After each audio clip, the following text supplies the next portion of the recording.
So practice tips. Before I go into my spiel, I would love to hear some of your voices. I'm just going to call on you because why not? And if you really don't have any idea, you can popcorn it to someone else. But Lottie, can you name one component of a good practice session? Did you get it? One good component is practicing for like at least 20 minutes and not like 1 minute. Exactly. It takes about 10 to 15 minutes to get your mind centered and focused. And therefore, it's great to have at least 20 minutes. I sometimes don't even sit down unless I have at least 30 because otherwise I get in the zone and then I have to pull myself out of the zone, and that's really challenging. Alexis, can you name another component of a good practice session? Um, Maybe like enjoying the song you're playing. Yeah. Something I'm going to talk about later is how sometimes at the end of a session, I like to just play a piece that I really enjoy so that my mind can relax and I can enjoy the music and not be so focused on the notes and the detail. And Deborah, I'm going to have you name one. I usually try to do like warming up my fingers, being I'm such a new beginner. My fingers don't work that well. So I try to work on doing exercises where I'm exercising my fingers before I try anything else. Perfect, perfect. Yes, all those are so right on. There are so many ways to have a good practice session. So I've outlined some key parts of what helps me have a good practice session. And in some cases, before I even touch my harp, I like to identify my session goals. Because it's so easy to get to your instrument and then 2 hours go by and you realize you've played a lot of music, but you haven't necessarily worked on anything specifically. So, like you said, Deborah, starting up with a warm up is really helpful. Yushi, can you name any warm up books or exercise books or etude books that you find helpful? I don't have any. No, I just asked, is that how you pronounce your name? Yushi? Is that correct? Yeah. Yeah. Go for it. Um, just like any songbook or practice books. Yeah, if you have any, if you've even maybe you don't have any, but you've heard of one that you're looking to get, for example. Because I know when I grew up, I used a lot of Grossi etude books because they're written for piano, but they're really great because you still get, it's a slight modification, but you can use all 4 fingers and you really get practice at keeping each finger equally engaged. So for me, warm-ups can be, as you said, Deborah, just going through a specific exercise and getting your fingers to work, but it can also be taking a section of a challenging piece and making it into your own warm-up. And we can talk about that a little bit later. Another piece to a good, another tip for a good practice is doing a little bit of sight reading. Because we all know when we're given a piece by our teacher and all you want to do is go into a corner and practice for a couple hours. But sometimes we don't have that luxury. So making sight reading a routine then makes it easier when you're in a lesson or in the future if you're in an ensemble, for example, and they all give you a piece and say, can we run through it right now? And you go, oh, I need more time, right? That's another really great component. I often like to put more of the challenging part of my practice at the beginning because that's when my brain is fresh. And another piece that I didn't put down here is know when your brain is freshest. Because if you try to start practicing at 8 p.m., some days that's all you got, 8 to 9, and that's perfect. Or even 8 to 8:30, that's perfect. But don't make that a routine if that's when you're tired, because then you're always going to associate practice with being tired, and it's going to become less and less fun. So what I didn't also put on here is that I don't even necessarily call it practice. What I like to call it is musical meditation. Because your brain kind of goes into a meditation state because it's focused, it's centered, and it's a time where you really don't want to be interrupted if possible. Then, of course, if you're in an ensemble, which I know many of you are in the ensemble, you want to review a tough passage in an ensemble piece.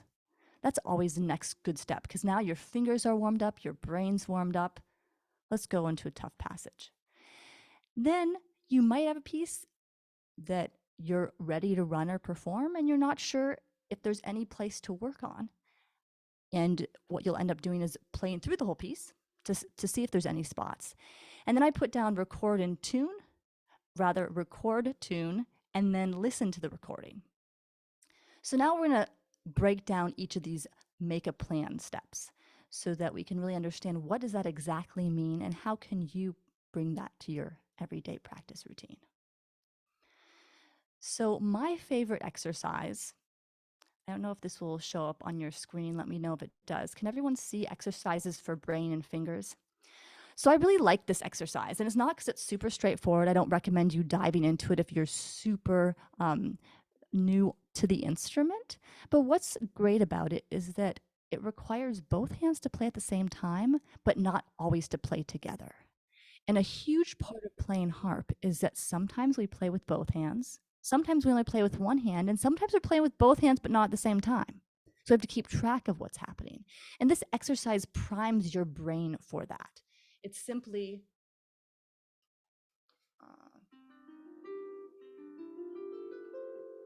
you simply start in the left hand with, as you can see, root 3/5 octave, and the right hand's a scale. And so it's together, right, together, right, together, right, together, right. And it continues. But then another way to do our warm-up, which I found most efficient with my time, is to find a passage in a piece. Because when we find a passage in a piece that's hard and we make it into an exercise, what does it mean that we're doing with that passage? Madeline, what does it mean we're doing when we take a section of a piece and make it into an exercise, a tough part of a piece rather, and make it to an exercise? Well, I find that repetition, repeating the hard spots of a piece makes it easier for me to overcome the challenges. So that's Exactly. You're spot on. You named it. So all of a sudden you're getting your warm up in and you're practicing the tough moments of a piece. So I actually shared with Kristal a piece I wrote years ago called Serendipity. And I don't know if you guys have printed it out. It's not going to be the center or main focus of our session today. But I wanted, if you can, to look at it just for a moment, because the opening passage might, for some of you, feel a little bit challenging. And what I would do, I wanted to show you exactly what it looks like to take a tough passage and make it into an exercise. So you have the opening passage, which starts on F. It goes F, C, F, F, C, F, F, C, and it repeats itself. If that pattern feels tough, obviously there are many ways to approach this, but one way you could do it just to make it into an exercise is to climb up the harp. So you start on F and you do that pattern and you repeat it twice. Now you climb up one string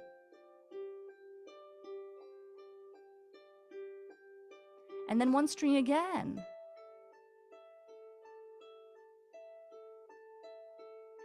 And then down. And all of a sudden, something that felt more challenging before feels really comfortable. Another tip that I find really helpful is changing up the rhythm. So I might go.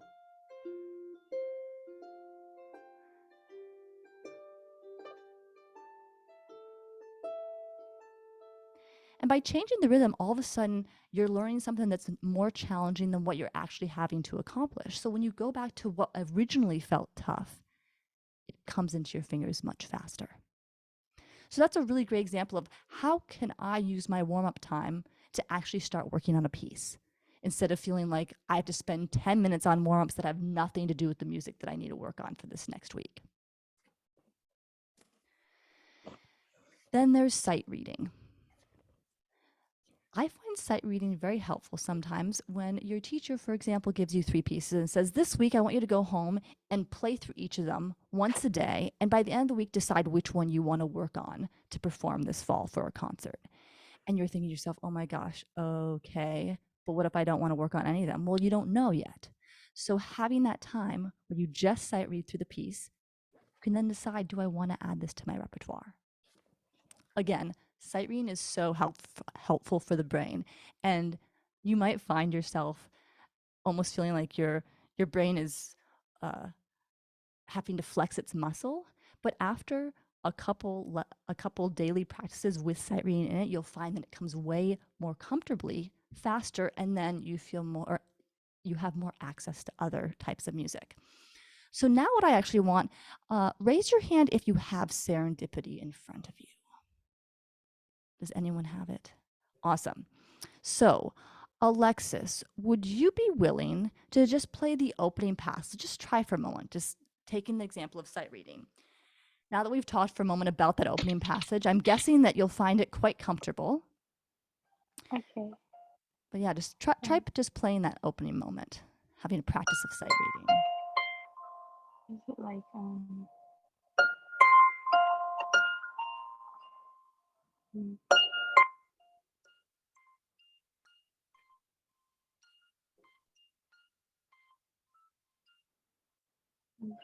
ah,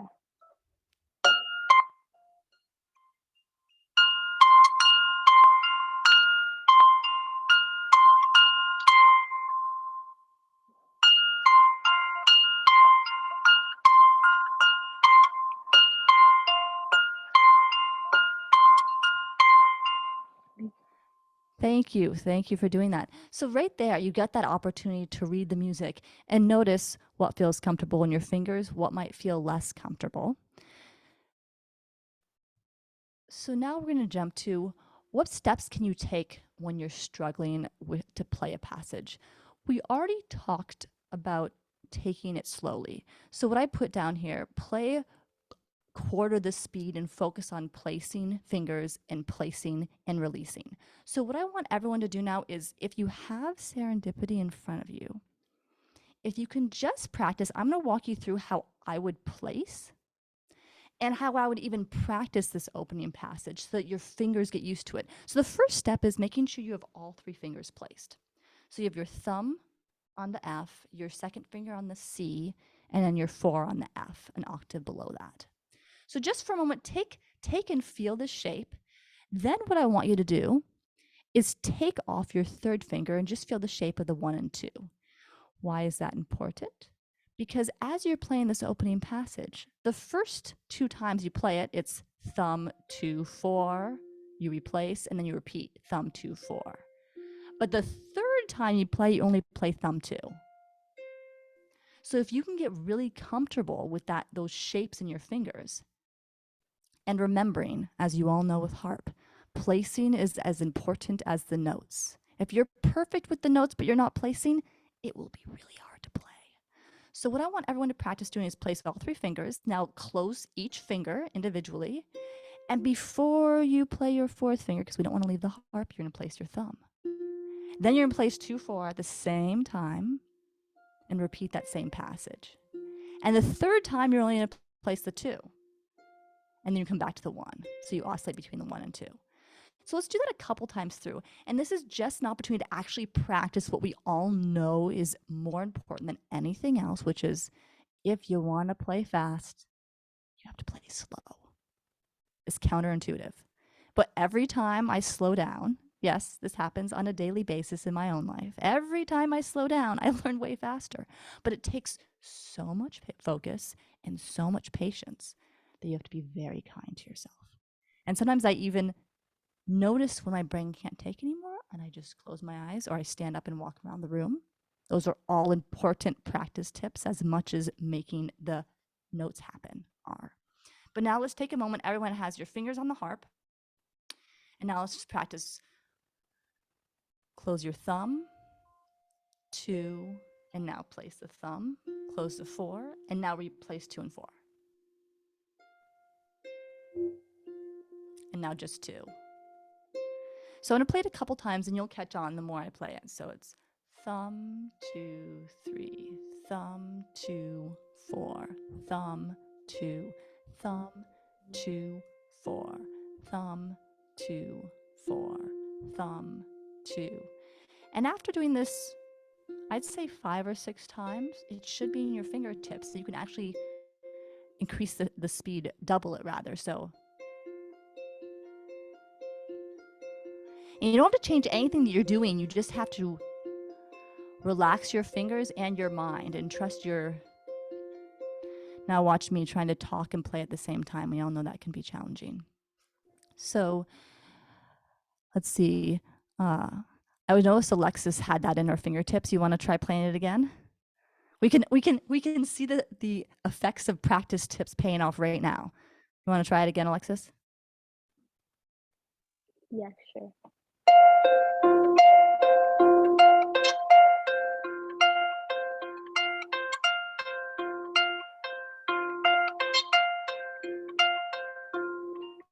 Exactly.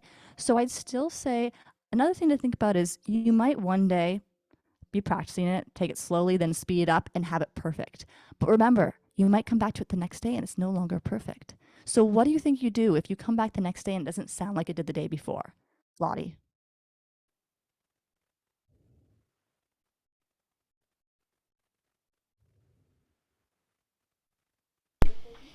You practice it again. You slow it down again and you'll notice the time it takes to go slow and get back to the original speed you were at the day before is way shorter. But to ensure that you get there smoothly, you want to slow it down again. Another thing to think about is for some of you, placing your fourth finger might not feel necessary. You might just want to use your third finger. In this case, I would really highly encourage fourth finger, but what I said here in the process of working on a hard passage is that you might find that adjusting your fingering, it changes the process of learning it. You might have been working for several days on a passage and then all of a sudden realize, wait, I can change these two fingerings and all of a sudden the passage becomes easier. So it's really important to be open to consistently trying new things out and changing the fingerings a little bit to shift up how your practice, the outcome of your practice. So then, when you're preparing for a performance, this is something I found really helpful. I took a seminar last summer, and the instructor said, take out an index card and write on one side practice and on the other side play. Both words start with the letter P, but they are worlds different. Madeline, what makes playing different than practice?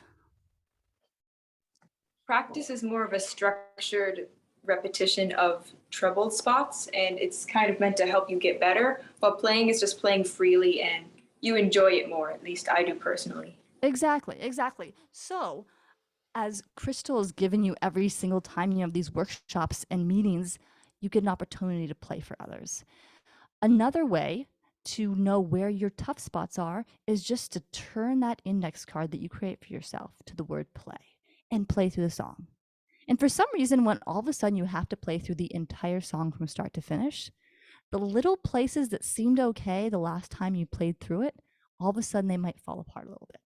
And that's really, really helpful information. So I'm going to ask you again, Madeline, because I really appreciate your last response. You specified the difference between play and practice. Can you talk a little more about how you might go about practicing a tough measure, for example? Would you just practice it, or what's your process in your practice? I would take it very slow and repeat. And I repeat it so many times that I find the exact spot in the measure that is troubling me, and then I just slow that down and repeat it until eventually it's pretty smooth.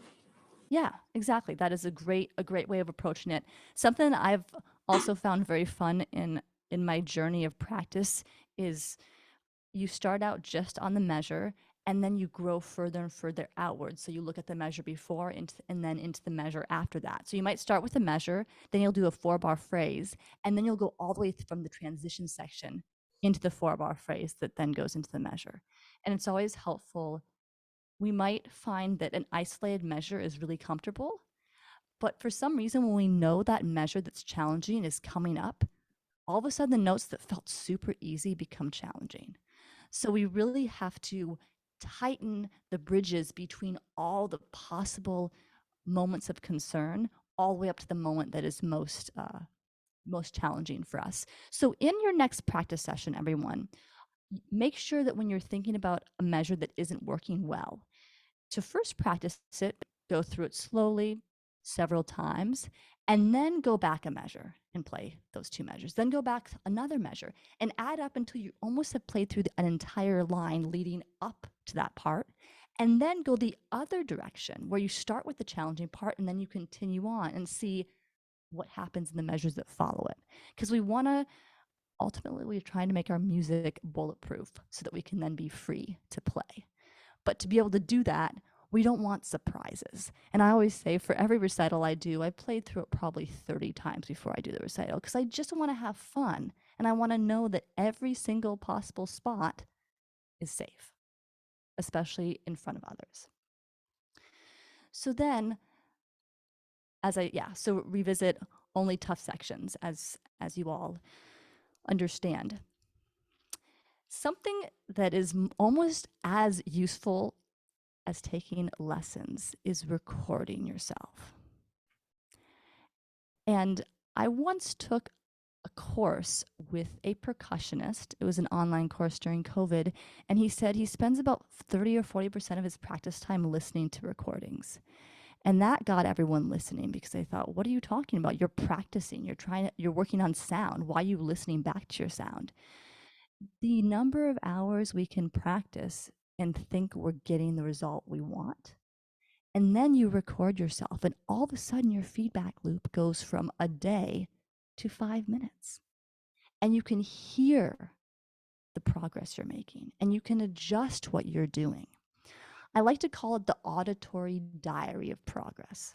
Because now, if you save all your recordings and date them with the song, try going a year from now and looking through maybe about 350 recordings and hearing your progress and hearing what's working.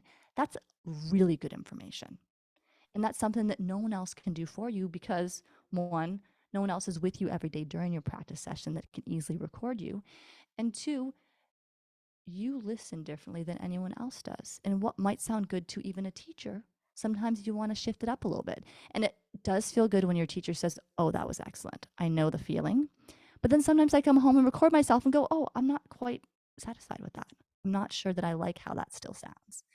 And unless you're in the studio, recordings aren't always accurate, which can be to your advantage because if something doesn't sound great, you want to make it sound better. And by having the equipment, you can really hear the nuances that you just don't hear when you're practicing yourself.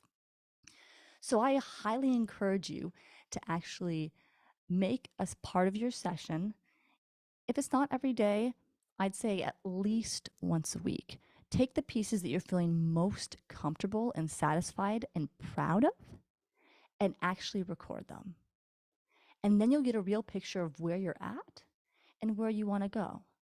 And that's really, as I said, there's no other feedback loop quite like that. So it takes a lot of patience. Also, I didn't mention, when you record yourself, what do you do after you record yourself, Lodi?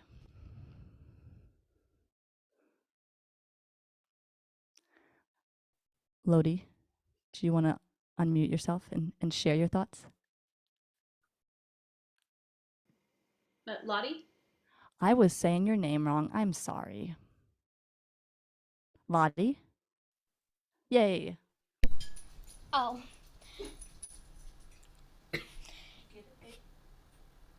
So what are you going to do after you record yourself? What are 2 steps you can take?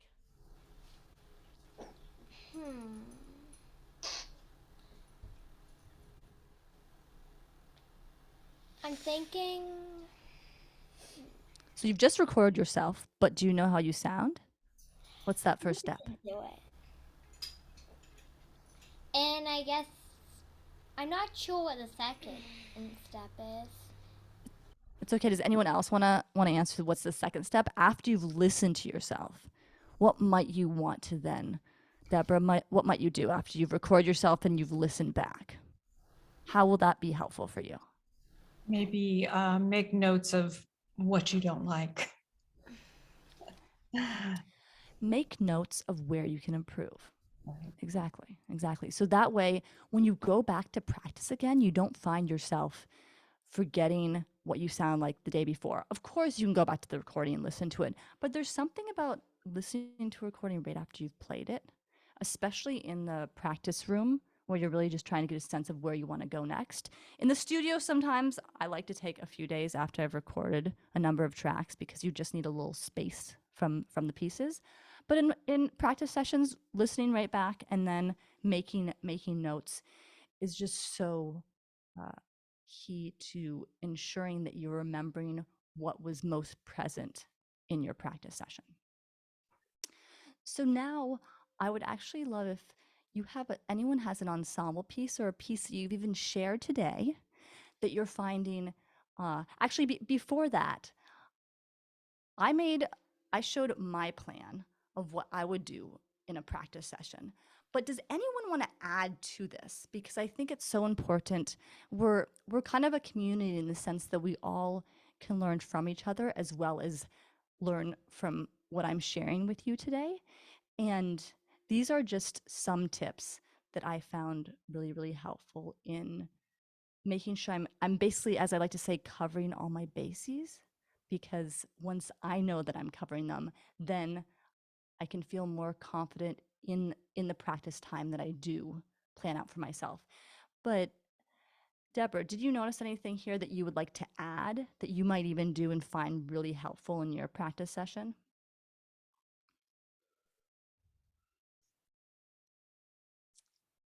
Deborah, can you Oh, hear me? Or maybe are you muted? I know it's hard with this Zoom Am I- world.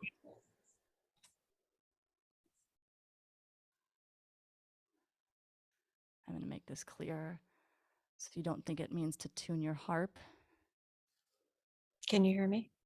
I can, yes. Um, I don't know if I have anything else to add to that.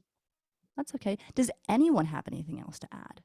And I can touch a little bit on actually what I was talking with Kristal before our session about, but I do love to get to add to this list because it's really helpful to have others' feedback as well as ideas and be able to then work off of that versus just what's in your mind or what works for you.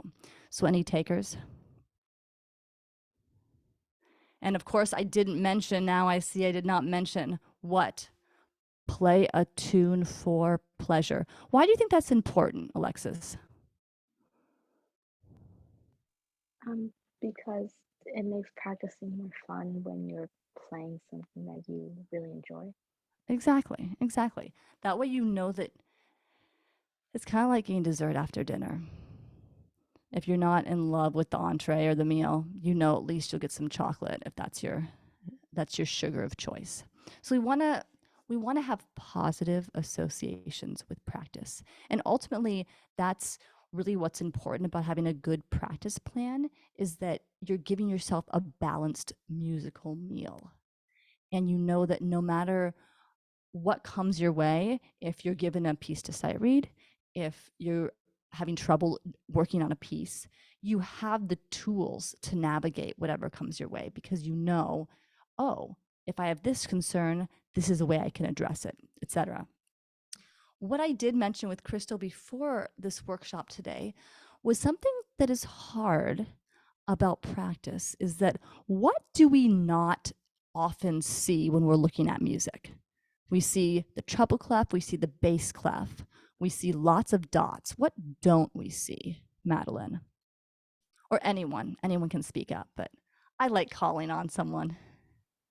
We don't see how it sounds. Usually by just looking at it, we don't see exactly how it will sound once we play it. Exactly. Anyone else? You can just unmute yourself and speak.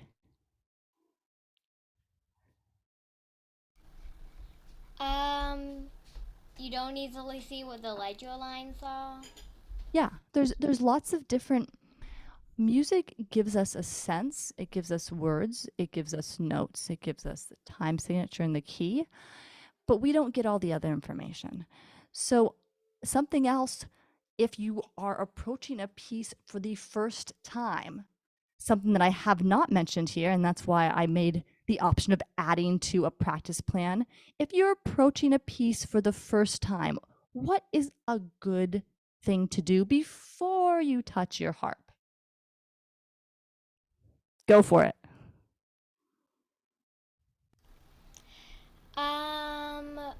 Read the music.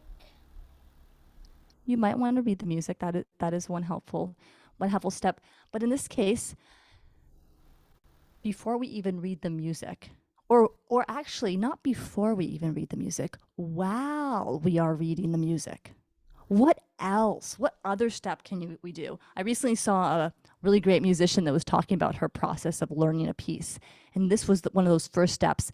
And this particular step relates to music that has been composed and might be relatively popular or familiar. So you can find information on it that's not just necessarily the sheet music alone. But oftentimes it's nice to listen to recordings. Because how often do you practice a piece and you have your perfect practice plan, go through it, and then a week before you're going to perform it, you listen to the recording for the first time and realize, oh, wait, the tempo was different than I'd planned for. Or, oh, I take that way faster than I needed to. Or that's the phrasing that the composer intended.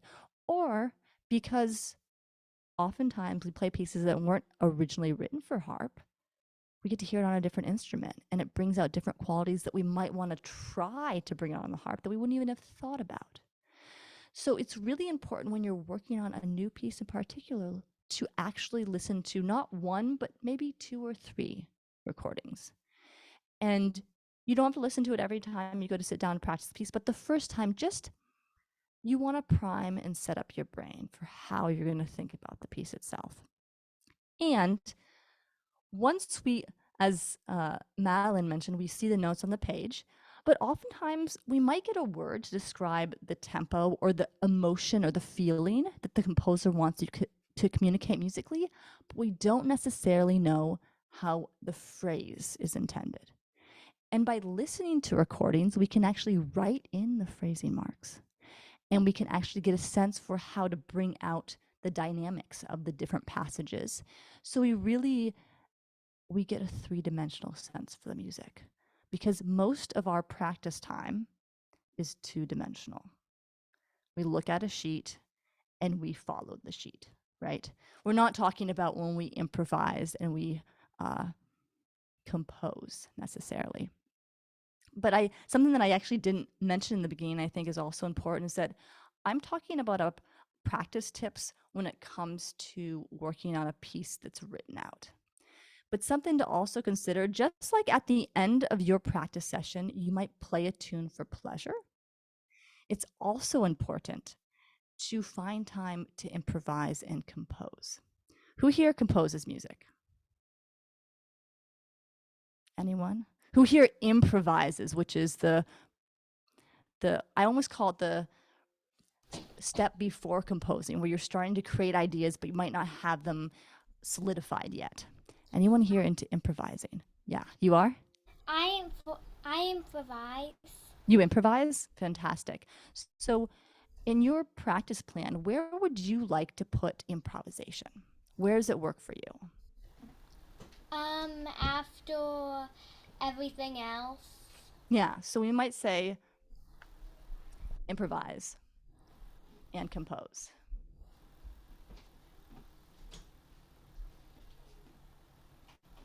So I'm guessing that most of you are playing music that is on the sheet. I now have a question for all of you. Can you think of a time where you felt really stuck in practicing and that you may have not actually solved it yet? You just had an experience where it wasn't quite working out. Does anyone have a story to share?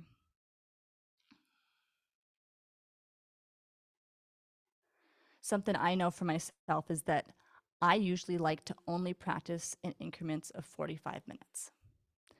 And why is that important? Anyone have any ideas?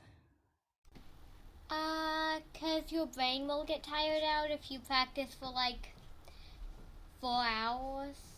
Yeah, exactly. Your brain gets tired out. And ultimately, when you're practicing, the first hour, often you'll get pretty far because you're really, really focused. The second hour, you might be working on a new piece, and that helps a lot. But by the end, you're pretty tired. And so I often like to, as I said earlier, know the time of days that are helpful for practicing, and then maybe even break it up. If you're going to practice 30 minutes a day, do 15 minutes in the morning and do 15 minutes in the evening. Alexis, um, have you had any moments that you were really stuck practicing? I know I asked this earlier, no one shared, but I feel like maybe the second round of asking will bring a story to mind. I don't think so. You've Maybe never like had any moments? I know everyone's had a moment because I definitely have. Has anyone raise your hand if you've left a practice session going feeling like you didn't really practice? Yeah. And when those times happen, what how would you diagnose it? What do you think happened that led you to not actually having a practice session? Not really practicing the right things that I needed to practice. Okay. Okay, yeah, that can be maybe you didn't make a what? A difference? You didn't make a plan. Yushi, when did you have a session that didn't work out, and what was one thing that you know that you would like to shift about those types of sessions? I know we've all had more than one, because let's be real, it takes a lot of focus to have a good practice session, and when we do, it's kind of like getting an A on a test. We're not always supposed to get A's because we're not always supposed to be perfect, but when we do, it feels really gratifying. So when have you had a session that you felt, oh, I could do better, and what did you adjust to ensure your next time at the harp was both gratifying and the best use of your time? I guess just like make sure that you're focused when you start instead of just like starting when you're like distracted by something else and want to do something else instead. Yeah. And I know that we all are in the digital age. And the digital age is incredible because guess what? You can sit down to a practice session and listen to 3 recordings of the new piece you're about to play. And you don't have to go to the library and look through 100 CDs to find the 3 selections. And then you can proceed immediately afterwards to start working on it. And it's so efficient. It's almost too efficient. But then what happens to that same device that you just used to look up all those excellent recordings? When you have, I know I do this, when my brain after like 45 minutes, my second or third round of 45 minutes, my brain needs a break, what do you think I do? Any guesses? Come on, you all know. Do you watch a recording? I end up looking at my phone, and even if it's just to watch a recording, I get a text message, and then I see an email, and all of a sudden, the 1-minute mental break becomes 20 minutes, and I can't remember the song that I was working on. Right? So you really, sometimes what I do, if I need my phone for something, use it, but the moment I'm done, I put it on the other side of the room or my apartment. And that way, I have no desire to touch it. And once I get into deep practice like meditation, all of a sudden, I forget that I'm even far away from the device. So it's really managing and monitoring your relationship with distractions so you can really stay focused on the task at hand. Another thing to think about, I've mentioned this because I know some of you are in the ensemble, so you have the ensemble piece, and then you have 1 or 2 or maybe 3 ensemble pieces. But how do you go about making sure that you're keeping up with all your repertoire? Do you, for example, play every piece every day? Or do you do some pieces some days? What about, how's it for you, Madeline? Usually I have 2 pieces to practice with every week. So I usually do some of a piece each time I practice. And then eventually over the course of the week, I have played each piece through several times. Several times. And do you keep a diary in terms of what you've worked on and what is and is not working? Not really. I just keep mental notes. Yeah. No, I think everyone who here keeps a diary or is the type of person that likes to write things down. I see some potential hand raisers. So I find that really helpful because you're able to remember what you've worked on. Mental notes are great, but sometimes more often than not, we think we're going to remember something and we actually don't remember it. And even though if you wrote down a diary, doesn't mean you're always going to read it. At least you have some form of mental note for that. Deborah, in your practice sessions, how do you keep track of the pieces that you're working on and where you are with each piece?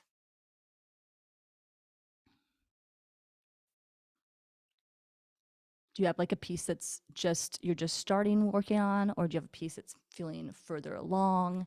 And how do you balance the time that you get to spend with each?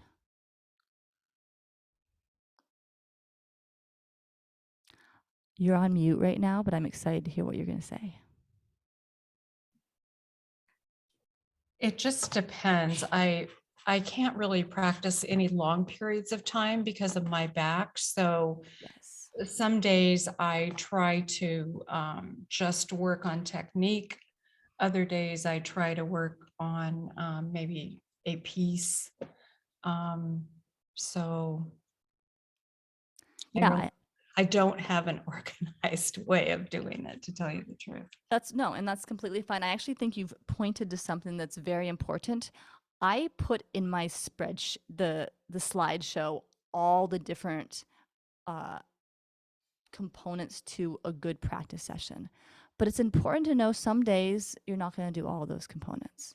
You might even pick only exercises and then playing through all the pieces you're ready to perform, and just do a mock performance and record the whole thing. What's really helpful is knowing all the ways you can approach pieces, so that when you have if you're really struggling on a piece, you know, okay, this is the moment where I'm gonna pull out my practice card and just put the word practice and then flip it to the word play.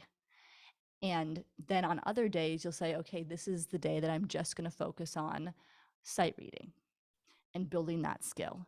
Because I know sometimes for myself, I'm not really wanting to do something, and the moment I get into it, I can't get away from it. I'm like totally in it, and all of a sudden I've gone through like a book sight reading. And it's great because now I know all of a sudden the new repertoire I want to work on. But I may have not gone to the other piece that I wanted to get to, just because that was where my mind was at that moment. And as musicians, we are creative people. And creativity requires giving the space for the act of being creative. We can't quite just give ourselves a schedule and expect us to stay on topic. What I do think is important, that I spoke with Kristal about, and I know all of you know this very well, but it's so helpful to hear it again. What's most important is not necessarily how many hours or how many minutes, but having a routine that you know at 8 a.m. I wake up and I practice for 20 minutes from 8:30 to 8:50. And if I can't do it that day, the morning, I do it in the evening. But routine changes how we play, because we might be excellent at making a plan and excellent at executing once a week.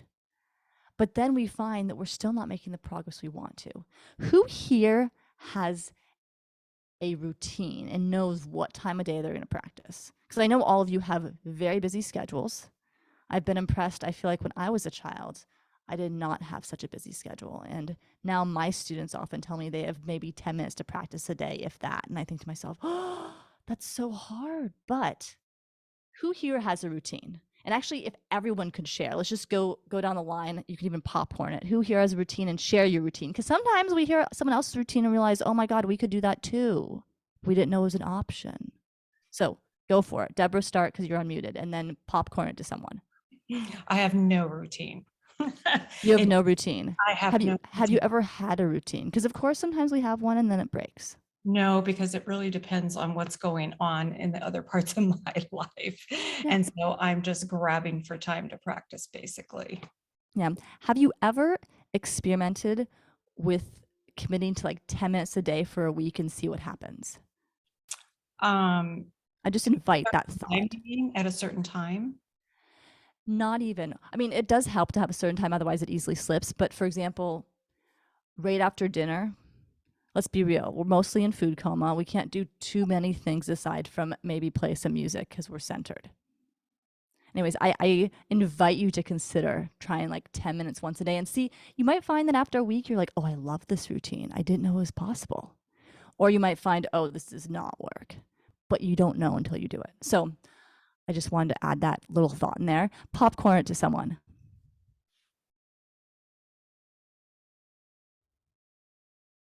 So invite someone else to Oh. share. Madeline. I don't really have an exact time each day because my schedule is different each day. Usually after school, I have different activities that I do. So I try to fit in 20 to 30 minutes each day after school. I don't have time in the morning, but in the afternoon is usually when I have time. Perfect. Perfect. So you kind of know when you have time, and then it sounds like you do have some energy as well. It's always Yeah. hard to match time and energy. You're like, oh, I have time, but I'm exhausted, and then I have no time, but I have tons of energy. So that sounds great. I'm glad that you have some sense of when works best for you. Popcorn it away. Yoshi. I don't really have a specific time. I just do like around 30 minutes a day. Alexis. I try Wait, to right before do Alexis starts, I just want to ask Yoshi, have you ever had a specific time, and did you find a difference in the practice outcome when you did? No. I don't really have a specific. Okay. Alexis, go for it. I usually try to have a specific time, like probably like right before dinner time. But like if I'm busy that day, then I'll do it whenever I have a time available. Yeah. Do you ever keep a practice journal? Just keep track of when you've been able to practice, because sometimes we forget. Yeah, more recently, yeah, I've had a practice journal. Yeah. For some of my students, I have them put a box next to every day, and they'll just check off the box when they've practiced that day. Anyway, let's see who else hasn't gone yet. Alexis, you want to popcorn too? Would it be? Oh yeah, go for it.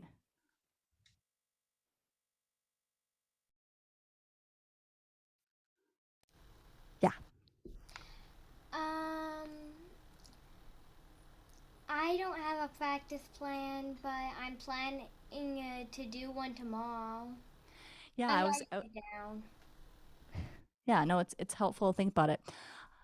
You may have not been thinking you would get homework from a workshop, because often workshops are a one-time learn, take what you choose, and then and enjoy the journey and the process. But I will invite everyone, and I use the word invite because